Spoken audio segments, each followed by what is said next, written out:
El centinela.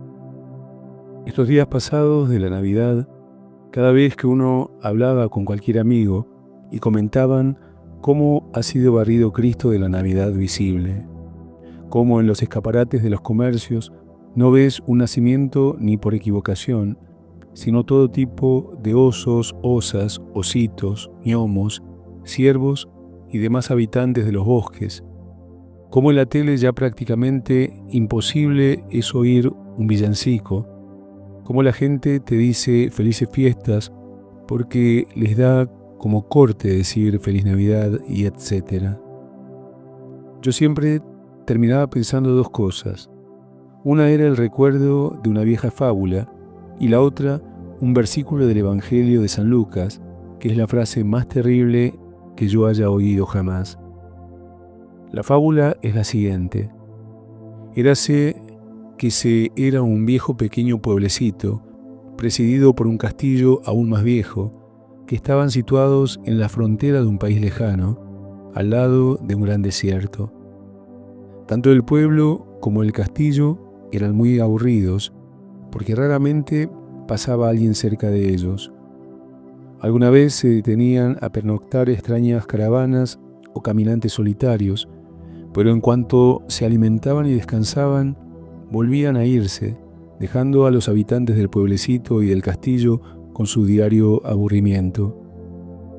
Y así, hasta que un día llegó un mensaje del rey de la nación, informando de que en la corte se habían recibido noticias de que Dios en persona iba a venir a su país, si bien aún no se sabía qué ciudades y zonas visitaría. Pero era probable, o que al menos posible, que pasara por nuestro pueblecito. De modo que, por si acaso, el pueblo y el castillo debían prepararse para recibirle tal y como Dios se merecía. Esto trastornó de entusiasmo a las autoridades, que mandaron reparar las calles, limpiar las fachadas, construir arcos triunfales, llenar de colgaduras los balcones y, sobre todo, nombraron centinela al más noble habitante de la aldea. Este centinela tendría la obligación de irse a vivir a la torre más alta del castillo y desde allí avisorar constantemente el horizonte para dar lo antes posible la noticia de la llegada de Dios. El centinela recibió el encargo con orgullo. Jamás en su vida había hecho algo tan importante. Y se dispuso a permanecer firme en la torre con los ojos abiertos como platos. ¿Cómo era Dios?, se preguntaba. ¿Y cómo vendrá? Tal vez con un gran ejército, quizás con una corte de carros majestuosos. En este caso, se decía, será fácil adivinar su llegada cuando aún esté lejos. Y durante las 24 horas del día y de la noche, no pensaba en otra cosa y permanecía en pie y con los ojos abiertos. Pero cuando hubieran pasado así algunos días y noches, el sueño comenzó a rendirle y pensó que tampoco pasaría nada si se daba unas cabeceadas, ya que Dios vendría precedido por sones de trompetas que en todo caso le despertarían. Y pasaron no solo los días, sino también las semanas, y la gente del pequeño pueblo regresó a su vida de cada día y comenzó a olvidarse de la venida de Dios. Y hasta el propio centinela dormía ya tranquilo las noches enteras, y él mismo se dedicaba a pensar en otras cosas, porque ya no era capaz de concentrarse solo en aquella espera. Y pasaron no solo las semanas, sino también los meses e incluso los años, y ya nadie en el pueblo se acordaba de aquel anuncio para nada. Incluso un año de gran hambre, la población fue desfilando uno tras otro hacia tierras más prósperas, y se quedó solo el centinela, aún subido en su torre, esperando, aunque ya con una muy débil esperanza. Y pasaban ejércitos y caravanas que por unos momentos encendían sus sueños, pero ninguno era el ejército o la caravana del Dios anunciado. Y el centinela comenzó a pensar, ¿para qué va a venir Dios si este pueblo nunca tuvo interés alguno y ahora, vacío, mucho menos.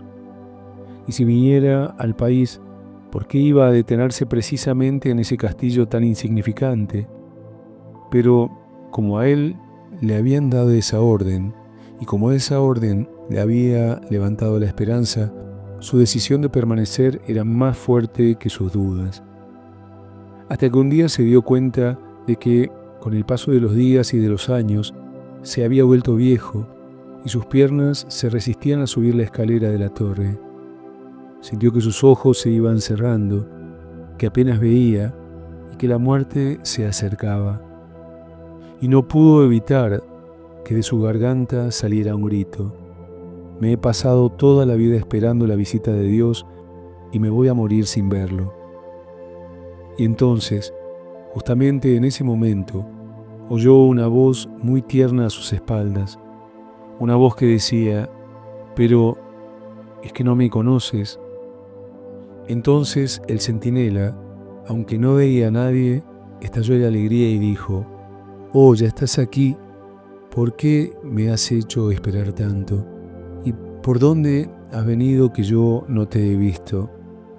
Y aún con mayor dulzura, la voz respondió: «Siempre he estado cerca de ti, a tu lado, más aún dentro de ti. Has necesitado muchos años para darte cuenta, pero ahora ya lo sabes. Este es mi secreto. Yo estoy siempre con los que me esperan, y solo los que me esperan pueden verme». Y entonces el alma del centinela se llenó de alegría, y viejo y casi muerto como estaba, volvió a abrir los ojos y se quedó mirando amorosamente el horizonte. Esta es la fábula de la que hablé al principio, y el texto que San Lucas escribió en el capítulo 18, versículo 8 de su Evangelio, y que tanto me ha hecho temblar al ver la paganización de las Navidades, es este: «Pero cuando venga el Hijo del Hombre, ¿encontrará fe en la tierra?». Porque podría suceder que cuando vuelva no haya nadie en la torre.